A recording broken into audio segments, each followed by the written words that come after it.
Guys back at again with the new vlog guys. तो guys आज का vlog है मेरे पास है टीपी पास भी है और हॉलीडे वर्क पास भी है और क्या बोलते हैं स्टूडेंट स्टडी वीज़ा भी है। तो गाइस तो मेरे को मेरे दोस्त का फ़ोन आया था कि मेरे पास टीपी पास हैं स्टूडेंट के लिए और ऑफलाइन कॉलेज जाना है, कॉलेज जाके अटेंडेंस लगानी है और 9 बजे के बाद वापस आ जाना, फिर उसके बाद तुम कहीं काम ढूंढ सकते हो और काम कर सकते हो। तो यार किसी को मेरे को मैसेज कर रहे थे कई लोग कि हाँ वर्क परमिट चाहिए इंस्टाग्राम पे। तो गाइस तो अब मेरे पास हैं तो अब मैं बोल सकता हूँ कि हाँ आप कर सकते हो अप्लाई। पहले मेरे पास नहीं थे तो मैं नहीं बोलता था क्योंकि मेरे दोस्त को भी 1-2 दिन पहले पता लगा था और हमने एक लड़के का अपने दोस्त का टीपी पास अप्लाई किया था तो उसकी अप्रूवल आ गई थी 3 दिन के अंदर अंदर ही। तो वो परसों जा रहा है तो सिंगापुर। तो मैंने यही बात करनी थी आपसे आज की किसी को अप्लाई करना है तो मेरे को या तो इंस्टाग्राम पे मैसेज कर देना या तो कमेंट कर देना। कमेंट तो क्या ही मतलब डायरेक्ट मेरे को इंस्टाग्राम पे मैसेज कर देना, आईडी मेंशन कर दूंगा नीचे में, जिससे कि मैं आपको अब उसके बारे में बता पाऊँगा कि हाँ क्या क्या काम है और कितनी सैलरी है। हाँ टीपी पास की सैलरी है $2500 और वर्क परमिट की मेरे ख्याल से वर्क परमिट का भी मेरे को पता नहीं इतना, बट उसने बोला वर्क परमिट भी है मेरे पास, सब कुछ है और वर्क परमिट की सैलरी भी इतनी होगी कम से कम। तो टीपी पास में अच्छी सैलरी मिल रही है, आप जितना लगा के जाओगे वो आपका 2-3 महीने के अंदर अंदर पूरा हो जाएगा। और ये नहीं है कि आपको वहाँ जाके काम ढूंढना पड़ेगा। स्टडी वीज़े पर जाओगे तो काम ढूंढना पड़ता है क्योंकि आपकी कभी टाइमिंग नहीं मिलती है, कभी मैच नहीं करती है, तो कभी कॉलेज लेट होता है, कभी कुछ होता है। तो काम का टाइम तो एक ही रहेगा ना, 9-10 से या तो 10 से 5 होगा या तो 10 से 10 होगा, 12 घंटे की जॉब होगी तो उस हिसाब से। और हॉलीडे वर्क परमिट पे भी जाओगे आप तो भी मेरा दोस्त बोल रहा हॉलीडे वर्क परमिट पे भी आएगा तो मैं अपनी कंपनी में दिला दूंगा उसको काम। और 10 रुपये घंटा है उसके पास, कंपनी का पार्सल स्कैनिंग का काम है और जेन्युइन है सब कुछ, कोई इसमें वो नहीं है क्योंकि मैं आपको पहले ही ट्रांसपेरेंट चीज़ें बताता हूँ कि कोई वो नहीं है। और आजकल टीपी पास इन्होंने कर दिया 6 मंथ का, क्योंकि पहले होता था कि 3 मंथ में बंदा क्या ही कर लेता था 3 मंथ में। और 3 मंथ में बंदे 3-3 लाख रुपया लगा के जाते थे सिंगापुर और फिर उनसे पैसे नहीं पूरे होते थे। तो फिर आपने मेरी पिछली वीडियो देखी है, उस लड़के ने कैसे पैसे पूरे किए थे। MOM में जाके अपने बॉस के अगेंस्ट केस ठोक दिया था और उसको कई बार तो उसके जो वो था एजेंट, उसने कई बार फ़ोन किया तो तेरे को हम सारे पैसे वापस कर देंगे, तो केस मत कर।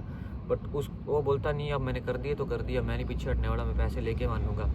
तो ऐसे होता है, ऐसे पैसे पूरे करते थे बंदे। तो अब इन्होंने वो चीज़ एक्सटेंड कर दी है, 6 मंथ का बढ़ा दिया वो। और हॉलीडे पास भी आपका 6 मंथ का ही है। हॉलीडे पास ये है कि आप जाओ घूम भी सकते हो और काम भी कर सकते हो, आपको कोई पकड़ेगा नहीं, ना MOM वाले पकड़ेंगे आप, क्योंकि आपके पास आपका कार्ड है वर्क परमिट। और जैसे स्टूडेंट पे है तो स्टूडेंट पे आप काम करते करते पकड़े गए तो फिर डिपोर्ट हो जाओगे। और कई बार ऐसा होता है कि वो डिपोर्ट नहीं करते हैं, वो पासपोर्ट लेके रख लेते हैं अपने पास, फिर वो केस चलता रहता है धीरे धीरे, फिर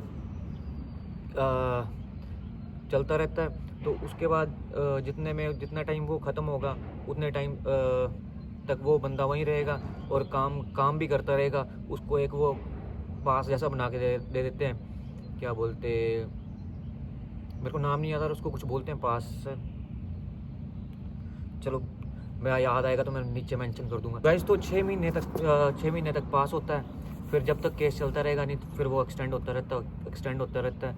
तो एट दी एंड फिर कई बार जहाँ पे वो काम कर रहा होता है बंदा, फिर वही वर्क परमिट निकाल के दे देता है उसको, तो वो फिर उसकी लाइफ बन गई वहाँ पे।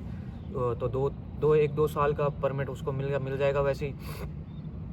और आप भी सोच लो, आपने वर्क परमिट अप्लाई करना है, टीपी पास अप्लाई करना है या स्टूडेंट वीज़ा है कि 1 साल तो आपको रहने को मिलेगा और आपका कॉलेज में क्लास नहीं लगेगी, जाके सीधा अटेंडेंस लगानी है। मेरे को इंस्टाग्राम पे मैसेज करना, मैं कॉलेज भी बता दूंगा कौन सा कॉलेज है। और जिस किसी ने भी अप्लाई करना है वो मेरे को इंस्टाग्राम पे मैसेज करना। और मैं भी रशिया से बहुत जल्द जा रहा हूँ सिंगापुर, कुछ टाइम में, कुछ मंथ बोल सकते हैं, पर सून, वेरी सून मैं भी जाऊँगा सिंगापुर। और तू जाएगा मेरे साथ? सोच रहे हैं। हम दोनों सोच रहे हैं क्या, मेरा तो है ही है कि मैं कुछ टाइम के बाद रशिया लेफ्ट करूँगा, क्योंकि यहाँ नहीं घूमता अपने को है ना। जो मैं निकलूँगा वापस सिंगापुर से फिर देखूँगा कहीं और का बना प्लान। तो नहीं तो सिंगापुर ऐसा है कि सिंगापुर बहुत मज़े किए हैं, खुला कैश कमाया मैंने, खुला कैश, खुली ऐश जिसको बोलते हैं। तो गाइस आप भी जल्दी जल्दी निकलो वहाँ से। और एक बार घर से पैर निकालने की देरी होती है भाई, रास्ते खुद बनते हैं, ठीक है।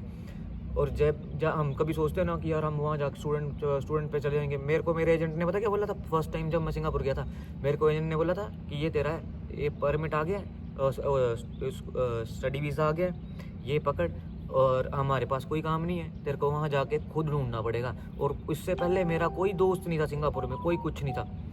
और मैं सिंगापुर गया, उतरा, तो एक डेढ़ महीने तो मेरे पास काम नहीं था। यही काम लगता था कि जैसे वीकेंड पे कोई सैटरडे का काम मिल गया, संडे का काम मिल गया, और ऐसे काम पकड़ता था मैं। फिर उसके बाद मैंने सोचा कि ऐसे नहीं बनेगी गेम, फिर मैंने सबके साथ यारी कारी डालने लगा। जो मिलता था कहीं भी, क्लास में मिलना, कहीं भी मिलना, रूममेट्स होने, उनके साथ मैं टाइम बिताना, उनके साथ उनके पीछे लगे रहना, हाँ भाई काम है कि नहीं है। और गुरुद्वारे में जब माथा टेकने जाते थे, वहाँ पे बहुत ज़्यादा बंदे मिलते हैं, आधा तो फ्रेंड सर्कल गुरुद्वारे से बन जाता है, वहाँ से भी काम मिलने लगता है। तो ऐसे करके काम ढूंढा था मैंने, ऐसे सर्कल बनाया। फिर मैंने सीधा डायरेक्ट बॉस से बात करना स्टार्ट कर दी। फिर धीरे धीरे ऐसे लिंक बनता रहा। तो मेरा अच्छा टाइम निकल गया वहाँ पे, और 6 महीने मेरी OJT के अच्छे निकल गए थे वहाँ पे। मैं एडवांस अप्लाई करने वाला था, फिर मैंने बोला एडवांस नहीं अप्लाई करनी। फिर मेरे को मेरे दोस्त ने अप्लाई करके रखा था रशिया का वीज़ा, तो मैं रशिया आया था, नहीं तो मैं नहीं आना था सिंगापुर छोड़ के। रशिया में इंडिया बहुत कम है। हाँ, तो यहाँ पे हम रहते हैं, वहाँ पे इंडिया में बहुत ही कम, इंडियन बहुत कम है यहाँ पे। और हम सिंगापुर पे आप देखो इंडिया बहुत मिलेंगे आपको। इंडियन बहुत है वहाँ पे, तो है। और यहाँ पे एक सबसे बड़ा बैरियर है लैंग्वेज। आपको रशियन आनी चाहिए। किसी को इंग्लिश भी नहीं आती है, किसी को कुछ नहीं, इंग्लिश का कुछ भी नहीं आता है, कुछ नहीं आता। तो बाकी सिंगापुर में देखो इंग्लिश सिंगापुर में तो सब कुछ है। मैं किसी को रिकमेंड नहीं करता कि रशिया आओ। रशिया तो मैं ऐसे एक्सप्लोर करने के लिए आया था और आ गया हूँ। अब मैं दोबारा से जाऊँगा वापस, या तो आगे या सिंगापुर, ये है मेरा मोटिव। क्योंकि तो सिंगापुर यहाँ यूरोप तो हम जरूर जाएंगे। हाँ, यूरोप तो है, यूरोप का प्लान है मेरा। At the end last destination मेरी यूरोप है। यूरोप जाके मैं उसके बाद नहीं कहीं आगे पीछे जाऊँगा। उसके बाद फिर या तो टूरिस्ट वीज़ा पे जाऊँगा, या तो ऐसे उसके बाद वर्क नहीं करूँगा, या तो लेकिन गाइस जाएंगे, घूमने जाएंगे हम। हाँ, तो गाइस तो बताना मेरे को कि अप्लाई करना है किसी को, तो बताना जल्दी से जल्दी, मैं आपको बता दूंगा सब कुछ। इंस्टाग्राम पे मेरे को इन्फॉर्मेशन मैं आपको दे दूंगा, और आप मेरे को एक बार मैसेज ड्रॉप कर देना। तो गाइस तो अभी मैं आज का व्लॉग यहीं पे समाप्त करता हूँ। और या गाइस मेरा चैनल सब्सक्राइब कर देना, do like and subscribe my channel. और वीडियो को लाइक शेयर कमेंट, और वीडियो अच्छी लगे तो, इन्फॉर्मेशन अच्छी लगे तो मेरी, तो तब करना, नहीं तो ऐसे नहीं मैं बोल रहा हूँ कि आप कर दो। तो यहीं पे वीडियो ख़त्म करता हूँ, तो मिलते हैं नेक्स्ट व्लॉग में। बाय।